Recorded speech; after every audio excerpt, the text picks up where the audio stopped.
Olá e sejam bem-vindos a mais um episódio do podcast Dividendos Portugal. O nosso convidado de hoje é o Frederico Santarém, um biólogo doutorado pela Universidade do Porto e apaixonado pelos investimentos, com uma série de iniciativas individuais onde se destaca o projeto Investimentos Lucrativos. Hoje vamos conhecer um pouco sobre a sua história. Olá Frederico, bem-vindo ao podcast Dividendos Portugal. Obrigado por teres aceito o convite. Eu gostava de começar por te perguntar, porque tens um passado completamente fora da realidade dos investimentos, tu tens um passado académico em Biologia e eu gostava de conhecer qual é que foi o momento-chave para ti que te fez mergulhar neste mundo dos investimentos. Alô, em primeiro lugar, muito obrigado pelo convite, pela oportunidade também de partilhar aqui um bocadinho do meu conhecimento, da minha história, de algum contributo que se possa dar aqui aos portugueses que te ouvem, e já agora parabenizar também pela iniciativa. É sempre bom Obrigado. ver mais uma pessoa aqui na divulgação de conteúdo financeiro em Portugal e particularmente uma área que me é muito querida, os investimentos em ações, em negócios, cotados em bolsa, e por isso obrigado pelo convite. Falando aqui um bocadinho desse passado, eu venho de uma área totalmente diferente do mundo dos investimentos, venho da área da biologia, como disseste, e bem, eu fiz a licenciatura, o mestrado e o doutoramento nesta área da biologia. Venho de um sonho desde criança que eu sempre gostei de natureza, sempre quis desenvolver projetos ligados à conservação da natureza, e isso levou-me também em 2007 a entrar na licenciatura em Biologia. A universidade paga totalmente por mim, que tive que ir trabalhar para ter o dinheiro suficiente para pagar as propinas e mais as deslocações, refeições, tudo isso que está ligado à universidade, mas foi um gosto enorme em 2020, em plena época pandémica, ter terminado o doutoramento, defendido o doutoramento, infelizmente na altura por Zoom, não é? Porque estávamos todos confinados em casa. Exato. Mas com muito orgulho. Também terminamos com mais de 20 publicações científicas, um capítulo de um livro científico também, e mais captação de investimento internacional que nos levou a financiar algumas expedições à África, a um país chamado Mauritânia, expedições de 40 dias, absolutamente extraordinárias. Por isso também muito orgulhoso desse passado que não tem nada a ver com a parte financeira, mas talvez tenhas aí certamente uma pergunta na manga que nos vai levar a esse ponto. Certo. E em que momento é que surgiu essa oportunidade na tua vida de associar os investimentos? Eu sei que tu começaste mais ou menos em 2015, 2016. Nós estamos mais ou menos na mesma condição de apenas vivemos um bear market, não foi aqui mais ou menos na pandemia, tu já falaste nisso, e sei lá, os portfólios perderam para aí de cerca de 30% nessa altura. Como é que foi a tua reação nesse momento? Tu tremeste, sentiste ali um bocado de hesitação, ou conta-nos um bocadinho como é que foi a experiência de passar por esse período? Eu diria até que nós já vivemos 2 bear markets e meio, ou 2 bear markets e um quase. E o que é que eu quero dizer com isto? 2022 já foi mesmo um bear market, não é? Ou seja, segundo a definição, de cair mais de 20%, e foi mais prolongado, foi já de alguns meses. 2020 foi mais severo, sentido que em 3 semanas, eu lembro de na altura fazer esta análise, em 3 semanas eu tinha perdido 2 anos de lucros acumulados, e por isso doeu mais porque foi muito rápido, repentinamente, e inclusive na altura eu lembro de ter feito uma transformação, porque eu todos os dias consultava a corretora de manhã ou ao início da tarde, para já estarem também os mercados americanos abertos, certo, e eu poder ver como é que as ações estavam. Na maior parte do tempo não vou a lado nenhum, não é? Mais 1% para aqui, menos 1% para ali, mas não há grandes diferenças. E no entanto tinha esse hábito, e lembro que na altura da pandemia cheguei a dizer para mim mesmo, eu não entro mais na corretora nos próximos dias, porque a volatilidade estava tão elevada que todos os dias que se entrava na corretora era 10% para baixo, 10% para cima,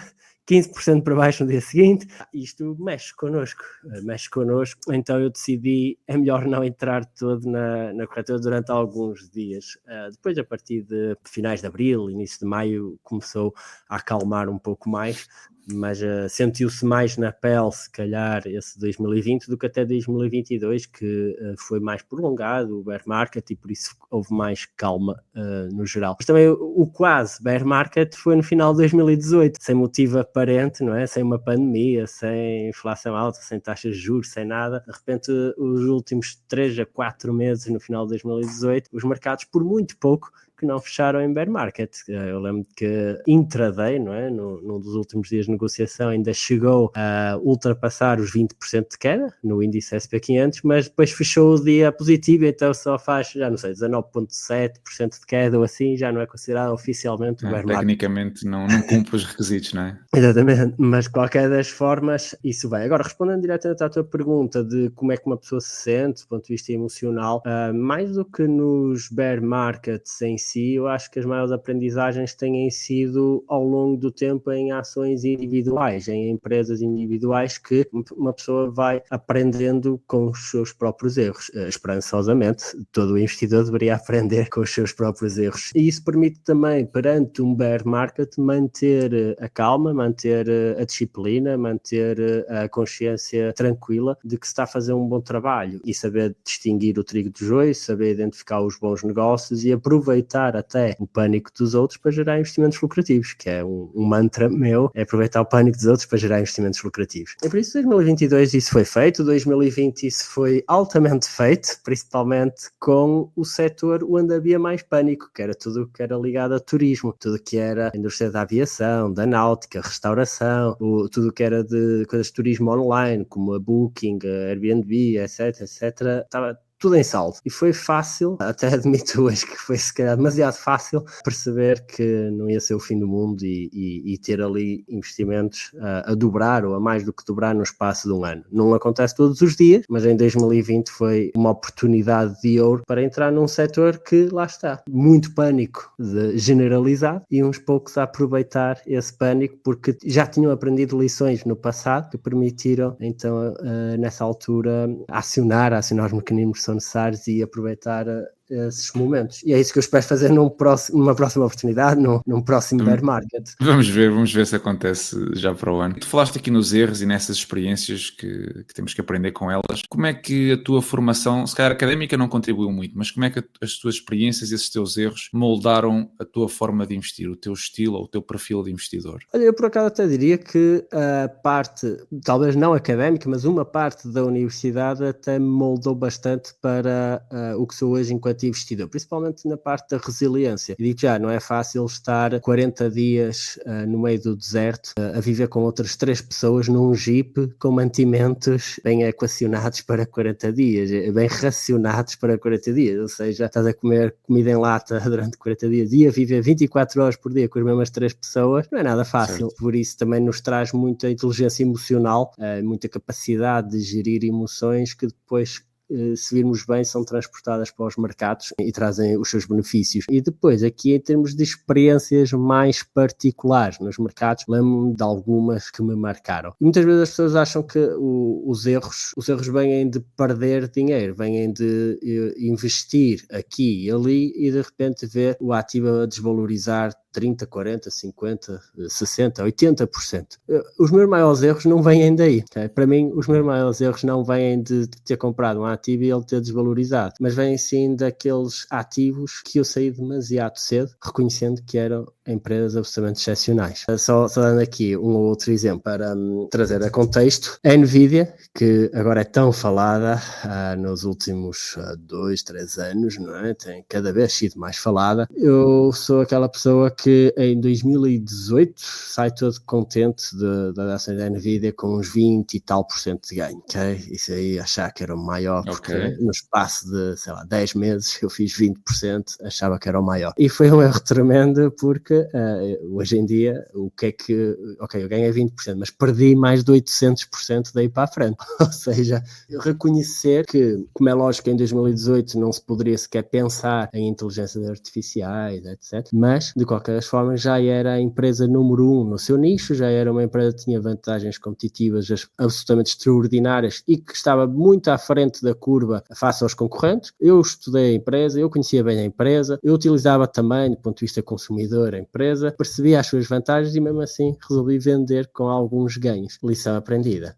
Mais ou menos, ok? Porque depois há um outro erro, que é também com uma outra empresa bem conhecida, a Apple, em que com um bom investimento e desta vez com uma rentabilidade bem superior, no espaço de 4 anos a fazer 200 e tal por cento, 205, 207%, era por aí, e, ou seja, mais do que triplicou, mais os dividendos. Ainda assim, eu resolvi vender totalmente a posição. O que é que aconteceu? Daí para a frente, pelo menos nos 2 anos a seguir, a empresa voltou a duplicar em bolsa. Ou seja, eu teria tido um ganho muito mais substancial, perto dos 400%, se tivesse mantido, ou pelo menos ir vendendo, ir podando, como eu chamo, ir podando a árvore e não cortar a árvore logo pela raiz. Lições aprendidas, porque hoje em dia há outras empresas que detenho no portfólio com qualidades excepcionais, que comprei a bons preços, com boas oportunidades na altura, e que se for para gerir risco no portfólio, ou seja, para ir diminuindo a sua exposição geral ao meu portfólio, a sua contribuição no meu portfólio total, até eu prefiro ir podando as ações em vez de chegar e vender logo a totalidade da posição só para ver nos 12 meses seguintes a empresa a dobrar ou a triplicar outra vez. Okay. É capaz de ser um sofrimento maior, não é? Aquilo que nós dizemos, uma coisa é perder dinheiro, não é? Porque desvaloriza e depois tens que realizar uma perda. Outra coisa é dar-nos conta daquilo que podíamos ter ganho, não é? Do custo de oportunidade que abdicámos ao fazer essas... Mas acontece a toda a gente, portanto isso é um erro, eu diria até bastante comum. Mas lá está, é como tu dizes, serve sempre para aprender com eles e tentar não repetir no futuro. Só aqui, desculpa, mas diria que é a característica até número 1 que eu acho que qualquer investidor deve desenvolver, que é paciência. E estes últimos anos têm-me ajudado a desenvolver mais paciência, porque às vezes nós vemos os nossos ativos a desvalorizar ou a não ir a lado nenhum durante 3, 4 anos, mas depois, no espaço de 12 meses, fazem o trabalho todo dos últimos 4, 5 anos, ok? Então há que desenvolver paciência, há que ter paciência para deixar também os nossos investimentos correr. Não estou a dizer para ter para sempre e que vai ser até ao final da vida, porque as empresas, como é lógico, vão sendo mutáveis e temos que acompanhar os negócios que estão por trás das ações. No entanto, há que desenvolver alguma paciência, porque eu tenho um rol de erros de empresas onde saí demasiado cedo e porque não tive essa paciência. Então acho que uma característica de nós investidores mais longo prazo é que também vamos aprendendo a ter mais paciência e a ganhar mais maturidade de investimento nesse sentido. Sim. Certo. Mudando aqui, fazendo uma transição para a questão de investimentos noutra classe de ativos. Eu sei que tens uma paixão por vinho, ou por vinhos, tens uma adega em casa e a minha pergunta é se também gostas, por exemplo, da Corticeira Amorim, como empresa. Boa. Sim, paixão por vinhos, claramente, e é um gosto enorme na casa onde vivo hoje, a poder ter a minha própria adega, que já agora para contexto, quando eu vivia num apartamento, a minha pequena adega de 12 garrafas passou para uma adega mais de 300, por isso faz diferença. Então na vivenda onde estou hoje, na moradia onde habito hoje, realmente tem essa adega muito melhor. E tenho essa paixão por vinhos e tenho essa paixão pela Corticeira Amorim também. Para mim é dos melhores negócios que existe na área, se não mesmo o melhor. Aliás, a empresa opera num duopólio, se pensarmos bem, só existe a Corticeira e a ONL francesa a competir diretamente aqui na produção de rolha de cortiça para engarrafar muitas das melhores garrafas do mundo, por isso é um ativo valioso. Acho que tem uma vantagem competitiva absolutamente extraordinária, que é geográfica. Não se tem sobreiros em mais lado nenhum do mundo para produção de cortiça, senão na bacia do Mediterrâneo, ou seja, só contamos com Portugal, Espanha, sul de França, a Grécia, a Itália, o norte de Marrocos, o norte da Argélia e um ou outro ponto por aí que produzem em massa cortiça extraída ou seja, rolhas de cortiça extraídas da cortiça dos sobreiros. No entanto, só temos estas duas empresas e, no entanto, nós temos uma empresa, pelo menos aos dias de hoje, a cotar a 14, 15 vezes lucros, quando eu acho que, sinceramente, minha opinião, se esta empresa estivesse cotada nos Estados Unidos, este valor, estas vantagens competitivas eram muito mais reconhecidas, esta característica do duopólio, esta vantagem competitiva geográfica, iriam ser muito mais reconhecidas e a empresa estaria a cotar ao dobro dos superiores. Sim. facilmente. Aliás, dá para ver muitos industriais nos Estados Unidos que cotam a valores já bem consideráveis, precisamente porque as pessoas reconhecem essa vantagem. Agora, como é lógico, também há aqui riscos que devem ser assinalados e características que devem ser assinaladas.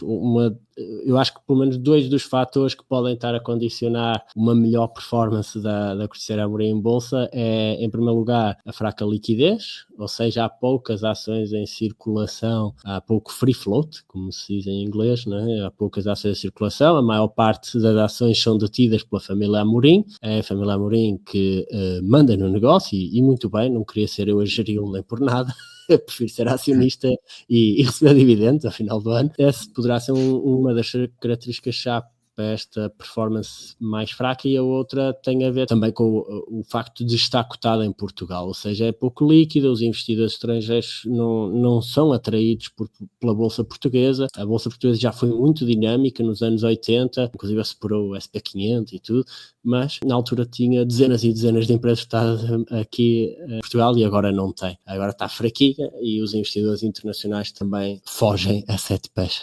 Ok. Já que entramos aqui um bocadinho na questão dos investimentos, eu sei que tu começaste por investir em ETFs e depois deixaste de o fazer, ou fizeste uma transição para empresas individuais. O que é que te fez mudar assim de ideias? Não, eu nunca iniciei propriamente por ETFs. Por exemplo, eu nunca tive o ETF da SP500, já agora. Ok. Eu já tive pontualmente ETFs de setoriais, ou ETFs de algum setor específico, ou então ETF de alguma commodity, alguma mercadoria, como o ouro, por exemplo, também já tive. Okay?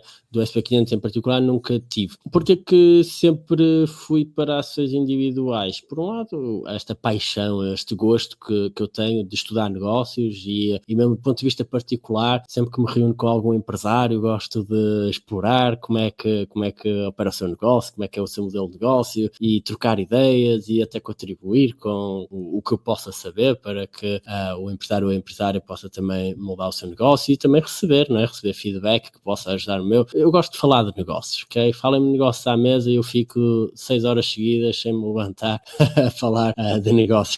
Dito isto, fui sempre pelas ações individuais para estudar os negócios. Nunca foi num motivo de quero fazer sempre uma performance melhor que o índice SP500. Eu não estou a competir com o índice SP500, eu estou a competir comigo mesmo todos os dias e por isso quero fazer melhor trabalho para mim todos os dias. Ao fazer isso, curiosamente, ao longo destes anos temos acumulado ganhos superiores ao índice SP500 e com menos risco, porque para mim, e atenção, também dar aqui uma nota, acho que quem começa e quem quer expor-se ao mundo das ações e não tem tempo para analisar empresas individuais, pode sim começar por um ETF, por exemplo, do SP500, acho que faz todo sentido, acaba por estar exposto ao mercado de ações, acaba por estar exposto às 500 maiores empresas do mundo, ou grande parte delas, que estão nos Estados Unidos, e por isso está bastante diversificada, ainda por cima a maior parte delas, sendo dos Estados Unidos, têm, na verdade, receitas por todo o mundo, calham é apenas ter sede nos Estados Unidos, por isso acho que estão muito bem diversificados, estão na mesma expostos a ações. Agora, é preciso perceber também que estamos a investir no bom e no mau. Ou seja, naquilo que realmente tem potencial de gerar rentabilidades superiores e interessantes, bons negócios, sustentáveis e que poderão nas próximas décadas continuar essa sustentabilidade, mas também estamos a investir em algum lixo, passa a expressão, mas é a realidade. Às vezes há algum ruído no meio do índice e por isso para mim eu olho muitas vezes como se fosse, por exemplo, a cidade de Lisboa comprasse todas as casas da cidade, todos os apartamentos, todas as moradias, tudo e mais alguma coisa, e depois procurasse rentabilizar isso, do ponto de vista de investimento. Como é lógico, uns ativos vão gerar mais dinheiro do que outros. Uns estão melhor localizados, uns estão mais perto de serviços que outros estão mais longe, outros têm paisagens ou vistas que não são boas. Então, há que saber separar o trigo do joio e por isso, quando eu compro, se assumir que compro um ETF, eu estou a assumir que compro o bom e o mau. E por isso eu quero fazer o trabalho de só comprar o bom, procurar só comprar os bons investimentos, as boas oportunidades. Sim, é quase pescar por arrasto, não é? Quer dizer, lanças a rede e tudo o que vier, vem 500 peixes, independentemente dos bons ou dos maus ou dos maiores ou mais pequenos. É isso. Eu sei que tu és um fã assumido do Warren Buffett.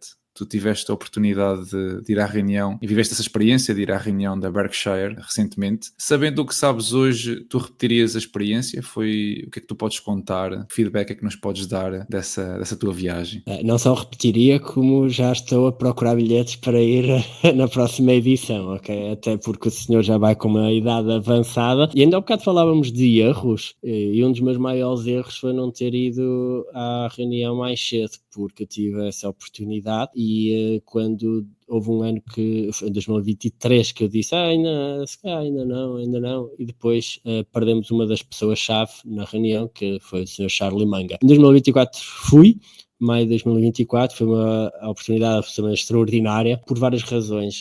Claro, em primeiro lugar, ver toda a dinâmica ligada ali à Berkshire, porque eu levanto-me ali, ainda não eram 5 da manhã, okay, para ir, já me tinham avisado, vamos cedo, vamos de madrugada, vamos ainda de noite, para lá, para as portas, porque vão estar filas. E assim foi. Eu cheguei lá, já não me lembro agora se eram 5h20, 5h40, por aí. E era noite, chovia, e havia filas em todas as portas do pavilhão onde ia ser lá a conferência, por isso no centro de congressos. Só mostra mesmo o que é que o Sr. Warren Buffett conseguiu criar, esta legião de investidores em valor, mais de 40 mil pessoas que foram a uma zona do país que quase ninguém conhecia até uns anos atrás, chamada Omaha, e tornar de uma aldeia a capital do capitalismo, chamamos-lhe assim. Foi extraordinário por essa experiência, essa dinâmica, mesmo com as portas só a abrir ali às 8 da manhã e estar mais 2 horas ao frio, à chuva, de noite.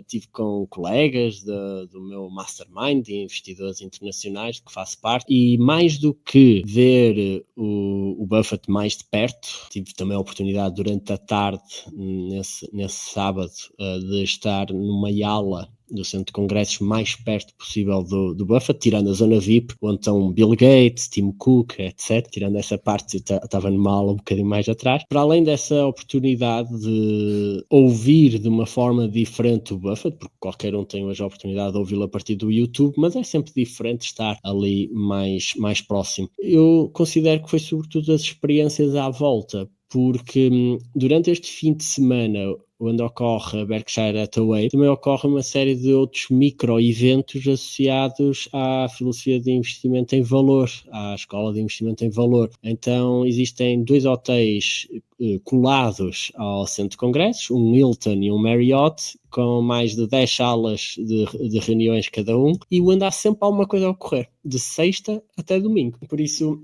na sexta-feira anterior, eu cheguei lá e cheguei numa quinta, e na sexta-feira, antes da reunião da Berkshire Hathaway, ainda tive a oportunidade também de ir a uma das reuniões, para mim, mais importantes até, que foi do Monis Pabrak. E aí sim, como são reuniões mais pequenas, mais restritivas, poder estar a falar mesmo diretamente com um bilionário investidor é uma oportunidade de ouro, talvez irrepetível no futuro, não sei. O certo é que traz essa familiaridade maior do que no centro de congressos com o Buffett, onde 40 mil pessoas não conseguem sequer apertar a mão ao Buffett, nem tirar uma foto, nem nada. Sim. Né? E então estes micro-eventos são muito importantes, e vim de lá de coração cheio, e também de um caderno cheio de notas, que tirei muitas notas e muita aprendizagem. Boa, mesmo. Boa. Muito bom, muito bom. Boas notícias, sem dúvida é uma experiência e nós vemos, não é, o impacto mediático que tem a reunião, como tu mencionavas, a maior parte dos CEOs mais reconhecidos das maiores empresas do mundo estão lá, portanto o impacto mediático é claro. Viver isso, nós que estamos tão longe e que costumamos viver isso pelas redes, não é, ou pelo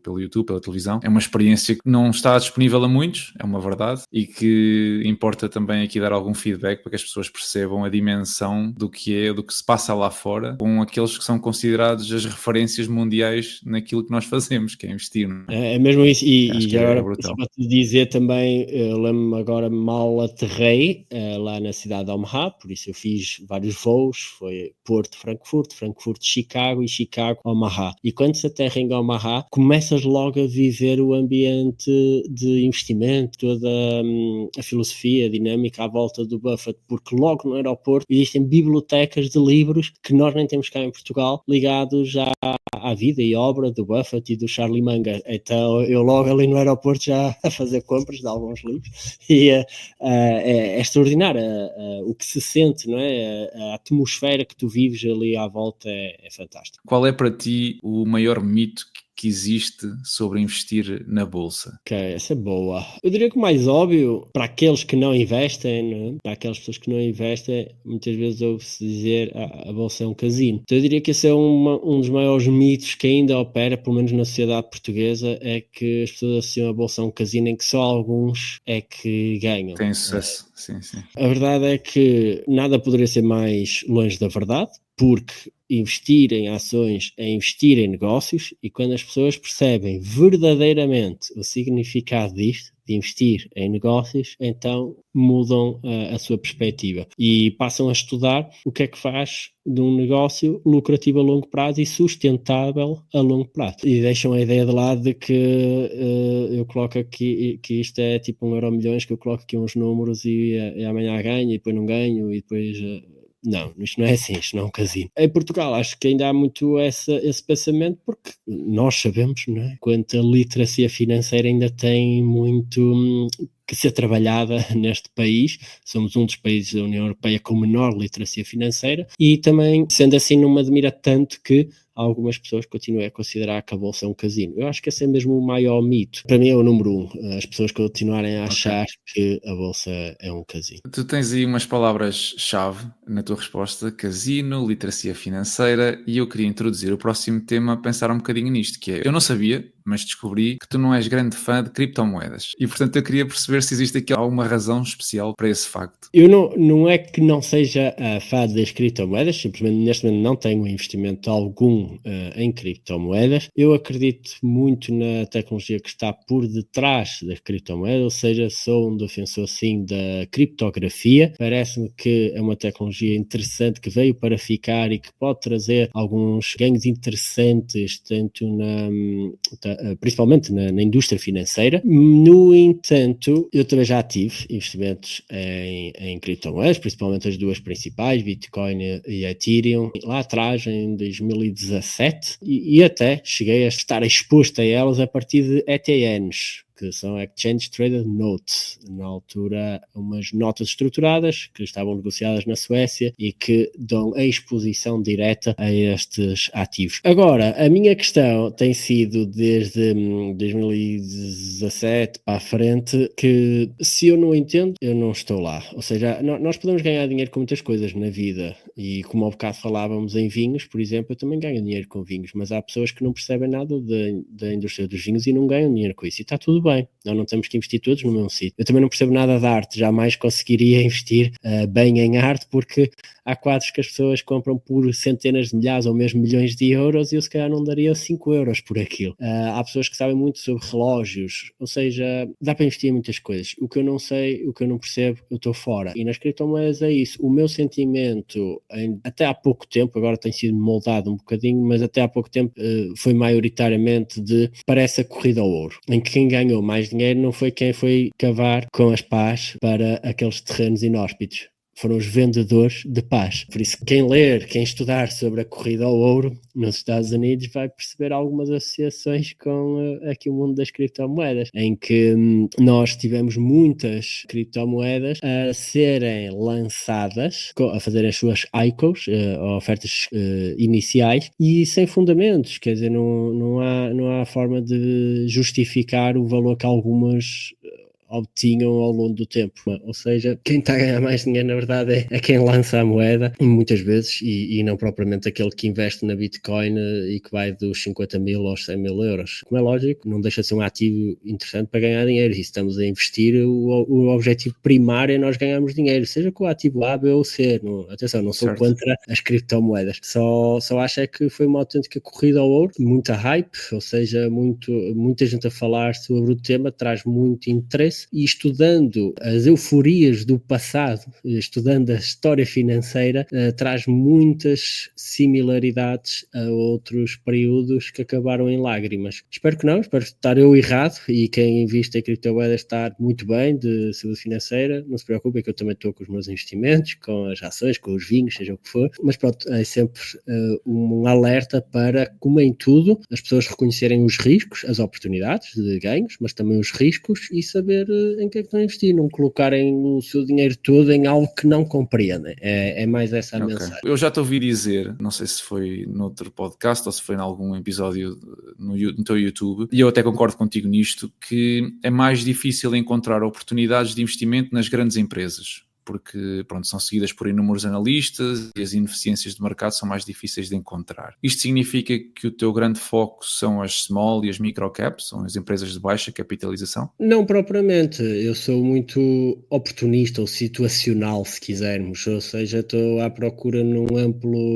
amplo espectro de oportunidades de encontrar um investimento. Pode ser em qualquer setor, pode ser de qualquer capitalização bolsista. O que eu argumento é que é muito mais difícil encontrar uma oportunidade de investimento nas Googles, nos Facebooks, nas Amazones deste mundo, do que numa empresa mais pequena que vale 5 bilhões de euros e que está cotada a alguns num país na Europa que a maior parte das pessoas não conhece. É aí que estão as maiores ineficiências muitas vezes e as maiores oportunidades de ganhos consideráveis. A experiência diz-me isso, os resultados das nossas comunidades dizem isso. Isso não invalida de encontrarmos, por vezes, grandes oportunidades de investimento nas Googles, Facebooks e Amazones deste mundo. Não vão ser todos os anos. É mais quando o mercado tem algum tipo de evento que está dependente de uma notícia, evento macroeconómico ou geopolítico que faz disparar a desconfiança, não é?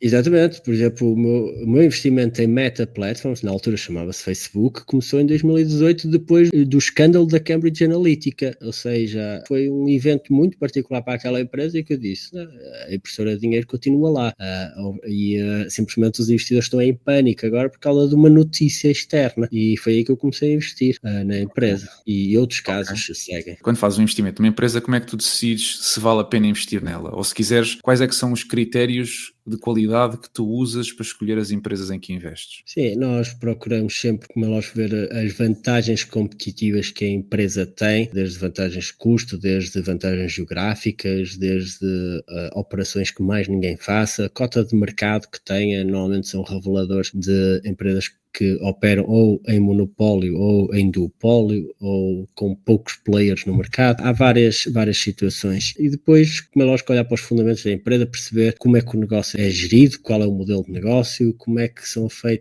obtidas as receitas, se é um produto que é vendido uma vez e já está, se é um produto de subscrição e que traz receitas recorrentes ao longo de todos os anos, se são contratos de longo prazo e às vezes com entidades governamentais, com contratos de 30 e 40 anos, trazem uma vantagem muito grande. Vemos os modelos de negócio, vemos os números, os crescimentos, das receitas, dos lucros, as margens, as rentabilidades, todos estes números normais que devem ser vistos por qualquer investidor. Passo um tempo considerável também a olhar para a equipa de administração, a perceber se eles têm os interesses alinhados connosco, porque é muito fácil nós vemos empresas, principalmente as maiores e mais conhecidas, alguns gestores estarem simplesmente focados no seu próprio bolso, e isso encontra-se muitas vezes em documentos como os proxy statements, onde são informadas como é que são as compensações à administração, e muitas vezes vemos que há ali desalinhamentos com o pequeno investidor. Esses administradores estão lá durante 4 anos a receber dezenas de milhões de dólares ou de euros, muitas vezes em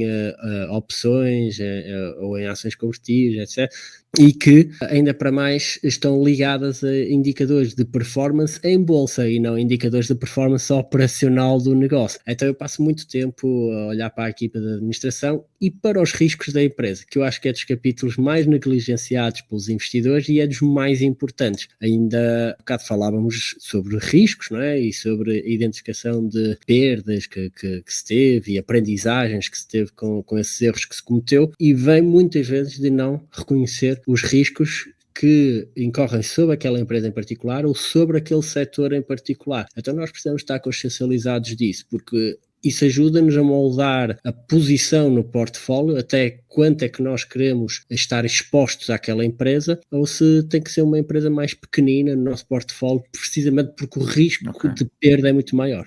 Ok. Falando um bocadinho do risco, não é?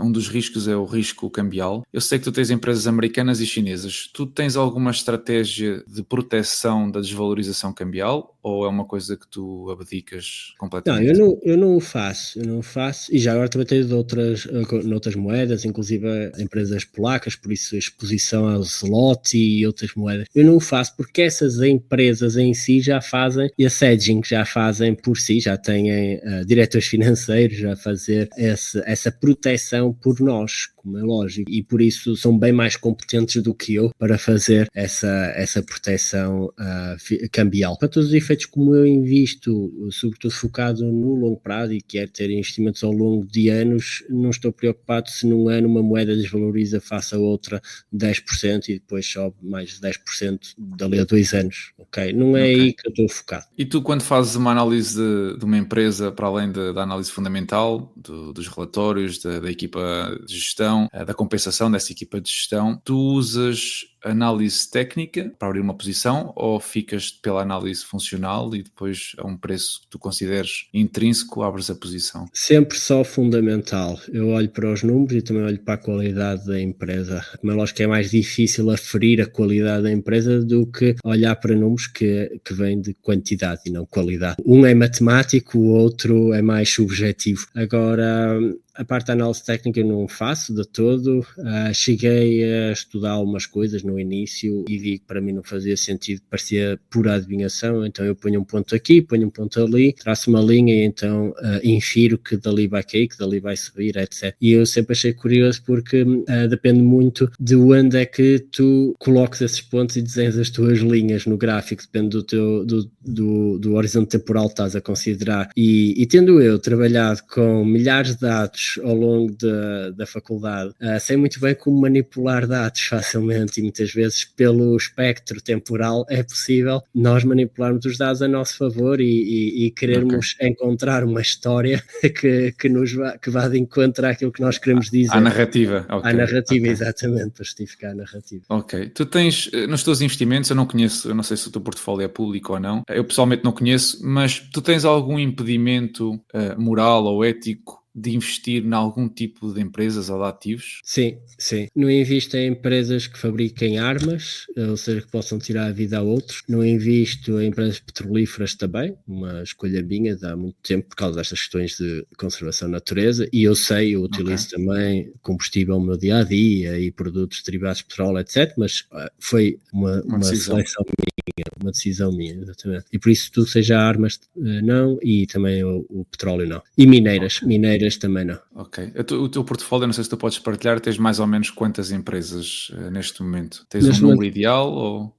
Sim, eu tenho um número ideal que neste momento não está a ser cumprido, porque eu gosto de ter menos de 20, ok? Idealmente ali perto das 15 seria o ideal para mim. De qualquer forma, eu digo que estou diversificado e concentrado ao mesmo tempo, porque neste momento tem cerca de 25, atenção que o portfólio está a ser revisto e por isso nos próximos dias a resposta será diferente, já estou a identificar ali 2 ou 3 que vão sair mesmo. No entanto, apesar de parecer que está bastante diversificado com 25 posições, as primeiras 6 ocupam mais de 50% do portfólio.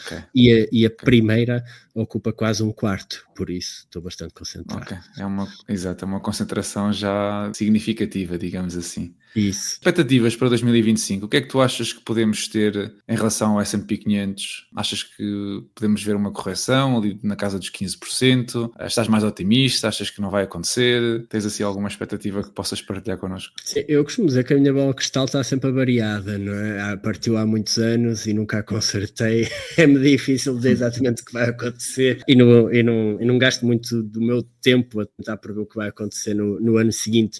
No entanto, o que eu gosto gosto de fazer é estudar o desenvolvimento do índice ao longo dos últimos 2, 3 anos, perceber como é que as coisas estão no momento atual e, face a alguns indicadores, perceber que riscos é que nós corremos daqui para a frente ou que oportunidades é que surgem. E o que é que eu vejo atualmente? Nós estamos num dos 3 pontos mais caros da história dos últimos 25 anos do SP500, mais caro do que isto foi só no final da década de 90, com o rebentamento da bolha .com depois em 2000 até 2002, e também de 2005 a 2007, onde tivemos depois o rebentamento da bolha ligada ao imobiliário e que resultou na grande recessão mundial. E por isso preocupa-me ver que o índice SP500 fecha 2024 perto das 30 vezes lucros. Okay? Está a cotar a perto de 30 vezes lucros, é um dos pontos de máximo otimismo que temos assistido nos últimos anos e começa-me a gerar alguma inquietude, até porque cada vez há mais a narrativa de que os ETFs do SP500 é que vale a pena e por isso, no matter what, aconteça o que acontecer, é para meter lá dinheiro e as pessoas cada vez vêm mais meter dinheiro no SP500 sem se questionar, sem perceber nada do assunto. Isto está a começar a causar otimismo a mais e risco a mais. O risco de desvalorização a mais. Estamos efetivamente muito, muito acima daquilo que é a média histórica do índice em termos de avaliação. E também podemos olhar para o dividend yield, para a rentabilidade obtida com os dividendos do ETF do SP500. E está em mínimos históricos, o que também me revela que estamos num ponto muito otimista, demasiado otimista. Eu não estou a dizer que 2025 vai resultar uma correção, não faço a menor ideia. Isto pode... algo que está sobreavaliado pode ficar ainda mais sobreavaliado durante uns tempos. Os mercados podem ser mais irracionais por mais tempo do que o que nós gostaríamos. No entanto, para mim é tempo de alguma cautela. Ok, estamos de acordo. Estamos alinhados, eu penso exatamente o mesmo. Aliás, eu partilhei uma publicação no Insta, ou várias até, onde entra um bocadinho dentro dessa temática, ou dentro desse contexto. Né? Acho que a onda de otimismo à volta do mercado neste momento, sobretudo o mercado do S&P 500, na Europa é um bocado mais subjetivo e podíamos aqui construir uma narrativa um bocadinho diferente, mas no S&P 500 está claramente, a água já começou a ferver e há muitos sapos lá dentro, digamos assim. Mas pronto. Olha, eu queria mudar um bocadinho o tema para Portugal e tenho aqui um par de perguntas assim um bocadinho mais polémicas e queria conhecer a tua opinião. A primeira não é assim tão polémica e é perceber se tu, além das ações e do teu portfólio, se investes num PPR, se usas esse produto financeiro. E o segundo é se tu acreditas que o FIRE, antes dos 50 anos em Portugal, é um projeto realista. Ok, boa. O PPR sim, também tenho. A maior parte do meu dinheiro sou eu que o giro, foi uma decisão que eu tomei há muitos anos e assim vai continuar a ser. No entanto, há uma pequena parte que eu aloco à PPR, até porque há benefícios fiscais conhecidos de muitos e também há benefícios fiscais depois para a empresa de pagar parte do salário em PPRs. E por isso o resultado que eu obtiver nos próximos anos dos PPRs, a meu ver, eu sempre tive esta ideia, vão ser canalizados para pagar prestações da casa. Para mim é esse o grande objetivo. Eu defini um objetivo e estou a cumprir o plano para esse objetivo. Quanto ao FIRE em Portugal, sim, isso é possível, claro que sim, depende sempre do que as pessoas estejam a fazer. Nós temos alguns casos pontuais de pessoas que antes dos 50 estão a reformar-se e financeiramente independentes. Esse é que é o principal objetivo do FIRE, não é? É ser financeiramente independente, ter rendimentos passivos que cubram, ou parcialmente passivos, que eu não acredito nada 100% passivo, mas que esses rendimentos consigam cobrir as despesas que nós vamos tendo todos os anos. Depende muito, como é lógico, do esforço que nós fazemos, porque é curioso que às vezes as pessoas são mais céticas nesse ponto de vista e dizem, na realidade portuguesa não dá. Dá, é preciso fazer o que 99% das pessoas não está a fazer. É preciso, se calhar, estar a trabalhar em áreas que exigem um conhecimento muito mais avançado e que por isso também são muito melhor pagas, e valorizo mesmo muito quem trabalha hoje em dia em engenharias de software e coisas do género, que são muito melhor pagos que eu alguma vez fui, ganham mais num ano do que eu ganhei nos últimos 10, e é bem, acho que fazem muito bem. É preciso saber gerir o seu próprio dinheiro, não gastá-lo, porque podes ser um engenheiro de software e ganhar 100 mil por ano, mas se gastar 100 mil por ano, vais ficar tão pobre como aquele que ganha o salário mínimo e gasta todo o salário mínimo. Então é preciso saber gerir o dinheiro, é preciso saber gerar mais dinheiro, e por isso é que nós falamos de investimentos aqui. E efetivamente é possível. Gostava que as pessoas tivessem mais algum cuidado quando falam de FIRE. É aquela ideia que eu acho que é mais extremada de, ok, eu vou trabalhar de sol a sol, e passo a expressão agora, vou trabalhar como um cão durante 20 anos para acumular muito dinheiro, eu não vivo nada, não tenho vida nenhuma, eu vivo num buraco, num apartamento minúsculo que só cabe lá um colchão, que é para eu não gastar um único cêntimo, que é para aos 40 reformar-me com centenas de milhares ou milhões de euros e estar a viver debaixo da bananeira. A partir daí sim começa a viver bem, não é? Exatamente, e o que é que eu costumo dizer?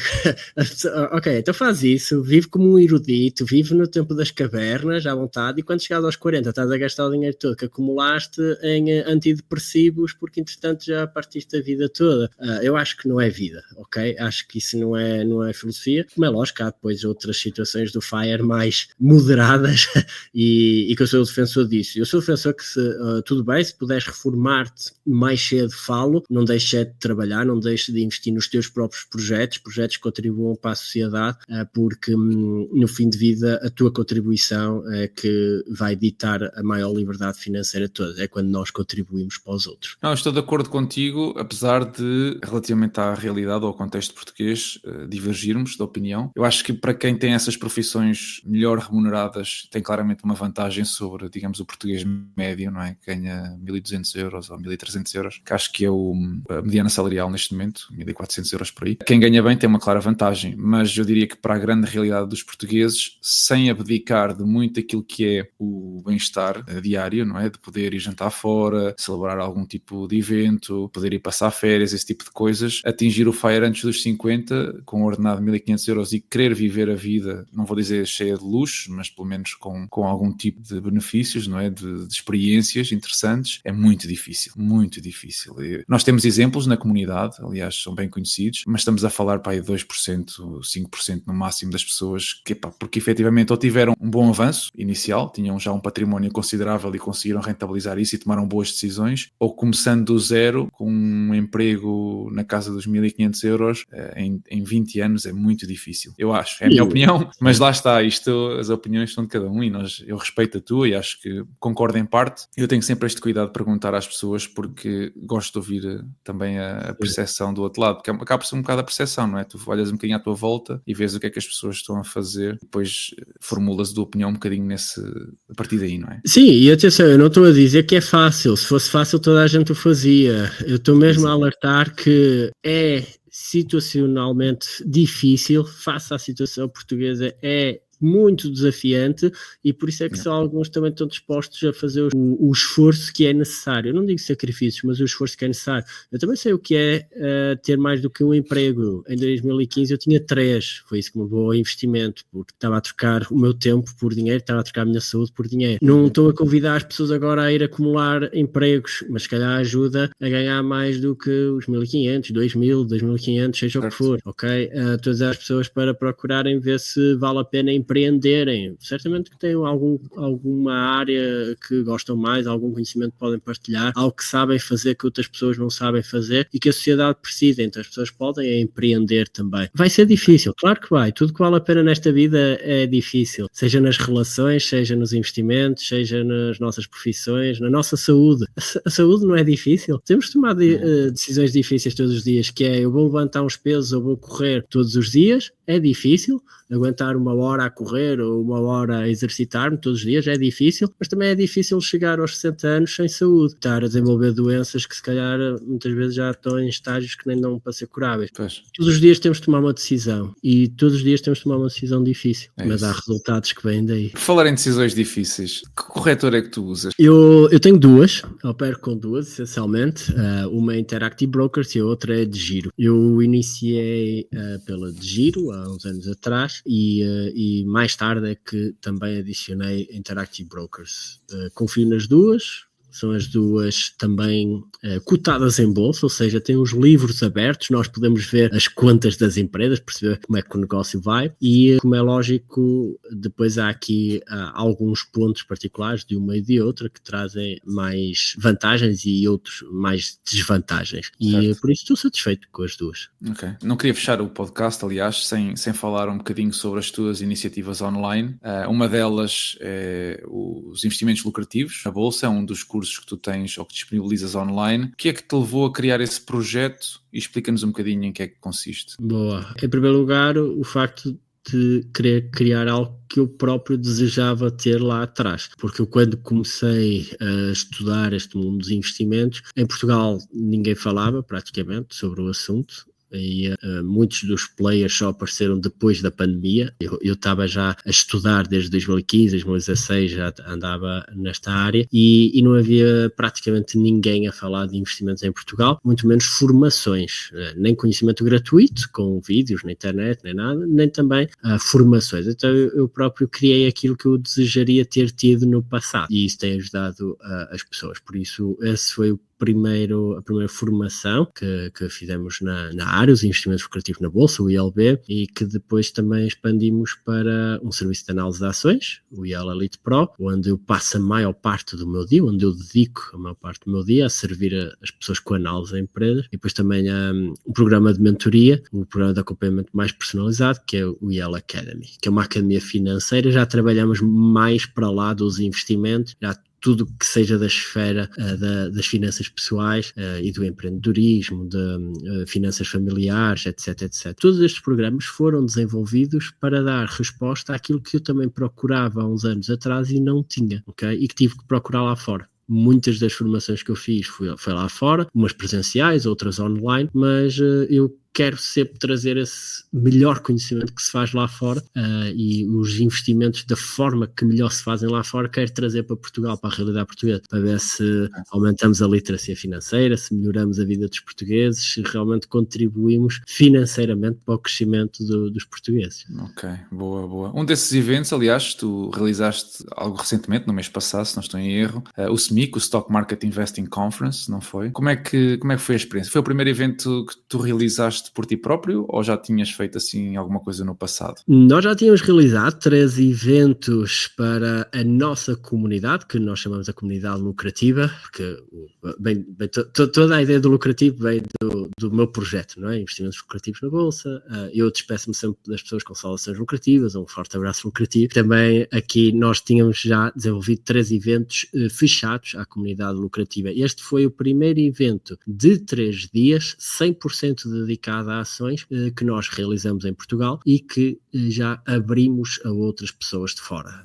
Cerca de 20% das pessoas que foram ao evento não me conheciam de lado nenhum antes do evento. Eu fiz esse estudo e por isso foi muito interessante receber aqui novos portugueses com essa vontade de aprender, e para mim foi espetacular. Foi dos maiores marcos da minha vida desenvolver este evento de 3 dias 100% dedicado a ações. Foi muito desafiante para mim, para a equipa. Tivemos muitas peças do puzzle para unir, mas dito no fim, no primeiro momento que eu piso o palco, todo de coração cheio por ver uma sala cheia e por vermos o impacto real nas pessoas, por trazermos palestrantes internacionais a Portugal que de outra forma jamais viriam. Foi mágico, foi absolutamente espetacular.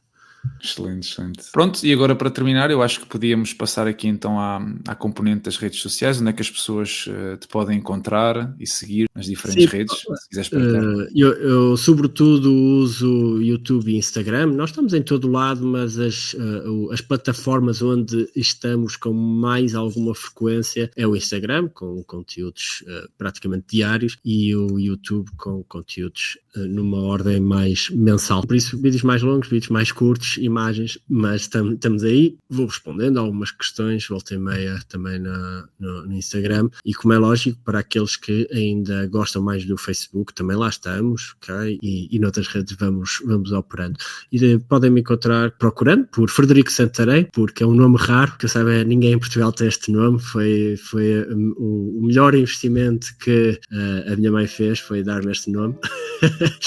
E por isso, se procurarem no Google, vão encontrar todas as plataformas onde estou e todos os projetos onde estou envolvido. Se não, podem procurar também por investimentos lucrativos que vão encontrar. Frederico, muito obrigado pela tua disponibilidade, pela tua partilha, pelo conhecimento que nos trouxeste hoje. A desejar-te um feliz 2025, está quase aí. A continuação de investimentos muito lucrativos, também é muito importante. E nada, e ver-nos numa próxima oportunidade. Mandar-te um abraço e agradecer-te. Muito obrigado. Obrigado pelo convite uma vez mais. Também desejar a ti, a todos os que nos estão a ouvir, um 2025 ainda mais lucrativo que 2024, sabendo sempre gerir bem o risco e estando focado no essencial. E por isso, a todos, um forte abraço lucrativo.